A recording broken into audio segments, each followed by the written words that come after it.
بسم اللہ الرحمن الرحیم۔ انسانی معاشرے کے تمام تر اصول، یہاں تک کہ گھر کے اندر کے افراد کا رہن سہن کا طریقہ کار، کہ انسان بیسیکلی حضرت انسان ہے، اشرف المخلوقات ہے۔ اس کی عزت، اس کی جاہ و جلال، اس کے آرام، اس کی زندگی کا تمدن، ہر چیز اللہ رب العزت نے بڑے طریقے سے ہر چیز کو مینیج کر کے رکھا ہوا ہے، اور وہ سمجھاتا ہے اس قرآن کے اندر کہ تم نے اپنے گھروں میں کیسے رہنا ہے۔ آج تک ہم صرف نماز اور قرآن کو پڑھ لینا ہی دین سمجھتے تھے، روزہ رکھ لینا بس دین ہے۔ ہمارے معاشرے کے اندر ہم رہتے ہیں تو بڑے بڑے نمازی پرہیزی لوگ ہوتے ہیں، لیکن ان کا بول چال انتہائی تلخ ہوتا ہے۔ کاروبار دو نمبری سے بھرا ہوا، فراڈ سے بھرا ہوا، دھوکہ دہی سے بھرا ہوا، جھوٹ، غیبت، کینہ، عداوت، گھر والوں کے ساتھ سختی، اولاد کے ساتھ سختی، بیوی بچوں کے ساتھ سختی، ماں باپ کے ساتھ بدتمیزی۔ کیا ہے جی؟ سنت رسول رکھی ہوئی ہے، 5 وقت کی نماز پڑھتے ہیں، لیکن جب بولتے ہیں تو ان کے بولنے سے ماں باپ کا دل چیرتا ہے۔ ایک صحابی تھے، ان کا نام میرے ذہن میں نہیں ہے اس وقت، ان کی موت کا وقت قریب آیا تو حضور پاک صلی اللہ علیہ وسلم کے پاس ایک اور صحابی آئے اور کہا، یا رسول پاک صلی اللہ علیہ وسلم، فلاں صحابی کی موت کا وقت ہے، نزاع کا عالم طاری ہے، لیکن جان نہیں نکل رہی اور تکلیف کے اندر تڑپ رہے ہیں، اور زبان پر کلمہ بھی جاری نہیں ہو رہا۔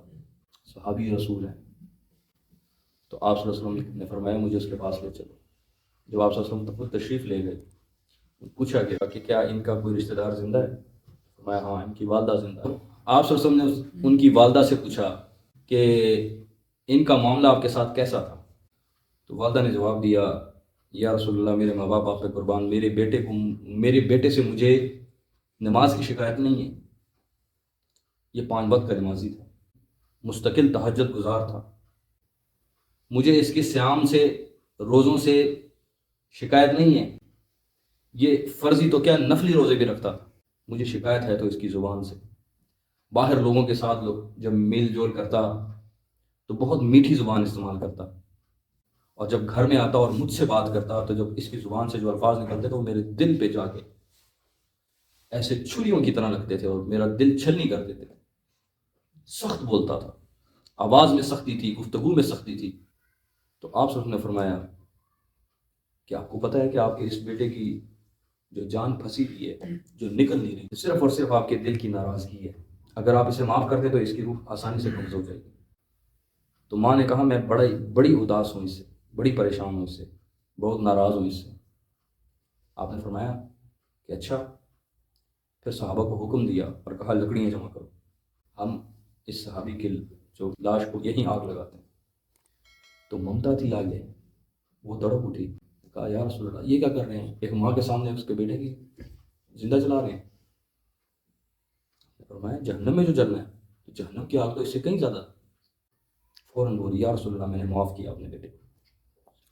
جیسے ہی یہ الفاظ ان کے منہ سے نکلے تو اس صحابی کی روح زبان پر لا الہ الا اللہ محمد رسول اللہ، اشہد اللہ الہ الا اللہ، اشہد ان محمد عبدہ ورسولہ کے الفاظ جاری ہوئے اور روح پرواز کر گئی۔ تو اگر ماں باپ کا نافرمان کسی صحابی کی روح بھی روک سکے تو میں اور آپ کیا چیز ہے؟ ٹھیک ہے، اسی طرح قرآن ہمیں گھرانے کے جو اصول ہیں، گھر کے اصول ہیں، کون کس سے پردہ کرے، کس حد تک پردہ کرے، کیسے رہے، کون کس کے گھر جا سکتا ہے، کون کس کے گھر نہیں جا سکتا، کسی کے گھر جانا ہے تو جانے کے کیا اصول ہیں، آنا ہے تو کیا اصول ہیں اس کے، کسی کے پاس مہمان بننا ہے تو مہمانی کے کیا اصول ہیں، کسی کے میزبان بن رہے ہو تو میزبانی کے کیا اصول ہیں، اگر اپنے گھر میں ہو تو اپنے گھر میں اپنے گھر والوں کے ساتھ کیا، کن طریقہ کار کے ساتھ رہنا ہے۔ بڑی چھوٹی چھوٹی باتیں اللہ تعالیٰ نے بتلائی ہوئی ہیں، ایسے جیسے ماں باپ اپنے بچوں کو بچپن سے تربیت کرتے ہیں نا، ایسے ہی اللہ تعالیٰ انسان کی تربیت فرما رہے ہیں۔